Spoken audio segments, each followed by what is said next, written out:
And the last timing on 9:30.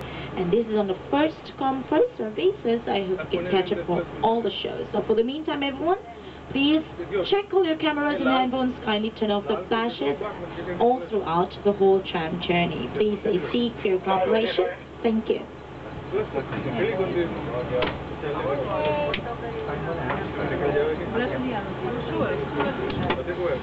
Now the lights are turned off and now starting our journey.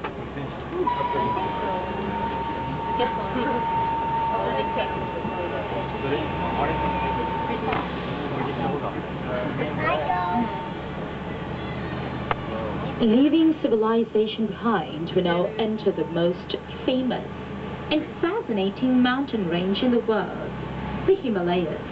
Life in the Himalayas is very harsh. Due to its extreme weather and mountainous terrain, very few animals can survive here.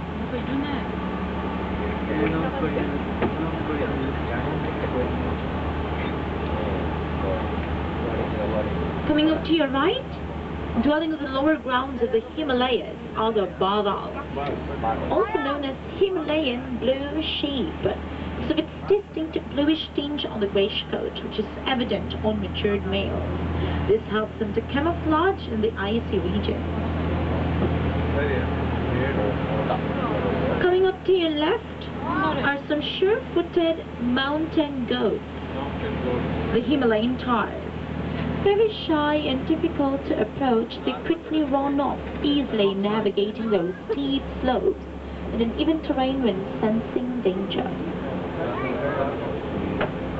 Time for us to meet some of our royalties. To your right, at the top, are the king of the wild goats. They're often referred to as the markhors. Matured males have beautiful spiral-shaped horns that can go up to a record length of 1.65 meters along the curve. But beauty comes at the price of the markhors, as they're hunted extensively for their horns by the trophy hunters.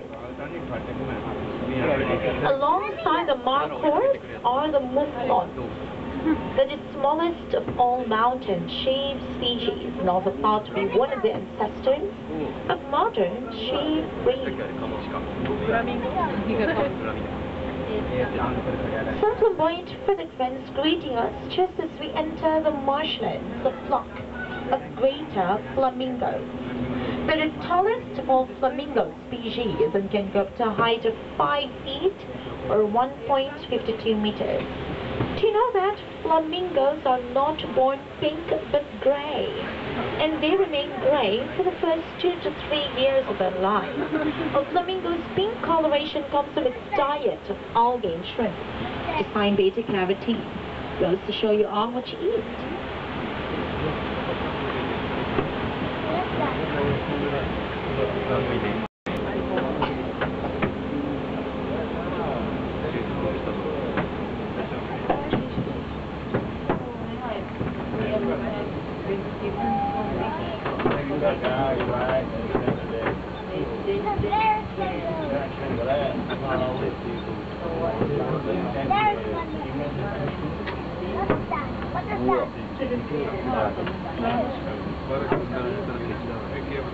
Coming up to your right, resting are the Balasingas, otherwise known as a swamp deer. The word Balasinga means 12 points in Hindi, referring to the number of branches on the antlers. It hence a member of the deer family came very close to extinction in the 1970s. But on a happier note, their numbers are revived, even though they're still on the endangered species list.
Now coming up to your right, I hope you can spot one of them resting very flat to the ground.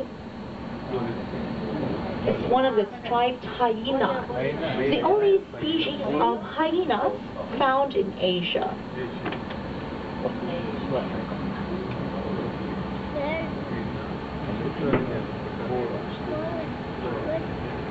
Perhaps it's time for us to meet the eternal enemies of the hyenas. Do you know who they are? Simba, as they're popularly known, which means lion in Swahili. Coming up to your right is the pride of Asian lions. And if you can see the baby, the cub. They're the only true social felines, and they live in groups called prides. One pride consists of 1 to 2 males, 2 to 5 females, and their cubs. The females specialize in hunting, while the males protect their pride and their territories. Squabbles are common at the lions' dining areas. The males always get the lion's share. The lioness and the young wait patiently for the measly portion. Right after that, the lion will sleep for as long as 20 hours a day. What a life! A good full meal for pride may result of up to 4 days of little activity and no desire to hunt until the 5th day. So basically they're not lazy, but it can save their energy for the next hunt. When resting, lions usually ignore the presence of human beings, making them easy targets for hunting and poaching. Sadly, the Asian lions in the Kher forest of India are highly endangered. There are about 300 of them around. Well, ladies and gentlemen, you can have another look at them from the lion observation at Leopard Trail. Now approaching East Lodge Tram Station, the only stop along this journey. If you would like, you can alight here to explore the Leopard Trail. You'll get a chance to see nesting creatures, the clouded leopard, flying squirrels, tarshes, bats, and many other nocturnal animals. Restrooms and refreshments are also available here at the Zebra Cafe. Please do return to this tram station to continue your tram journey. And in every 5 to 10 minutes, there will be a tram picking up guests here on the East Lodge Tram Station.